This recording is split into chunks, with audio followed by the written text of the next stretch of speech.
O prezo dos alugueiros segue en aumento. En Galicia no último ano subiron case un 30%. Para que se fagan unha idea, un piso de 80 metros custa de media 550 euros ao mes. En España a media é moito superior, uns 1.120 euros. Son datos que recolle o informe elaborado polo portal inmobiliario pisos.com.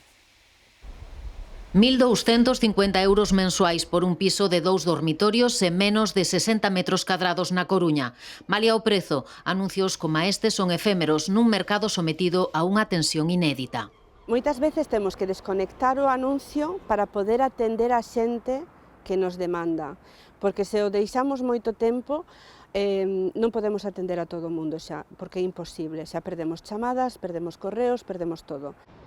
É a realidade das cidades galegas, nomeadamente da Coruña e de Vigo. En Galicia, o prezo da vivenda en arrendo aumentou case un 30% nos últimos 12 meses, 11 puntos máis que a media estatal, malia que Ourense é a provincia máis barata de toda España.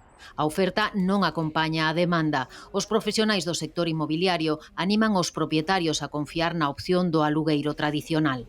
Nós temos recursos, temos experiencia e temos o mellor outras bases que nos facilitan un pouco, pois seleccionar e ver un pouco pois o perfil da persoa que ven e darlle tamén esa seguridade ao propietario.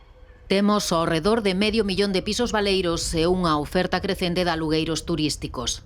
Rentabilidade moito maior, descubren o nicho de mercado, dispárase e se retiran moitos pisos de alquiler tradicional para este mercado, non? Claro, eso descompensou o mercado e cando empezamos a ter problemas con respecto á oferta e á demanda. Iniciativas como o programa Fogar Vivo, impulsado pola Xunta, procura mobilizar as vivendas desocupadas e facilitar o acceso da mocidade a un alugueiro.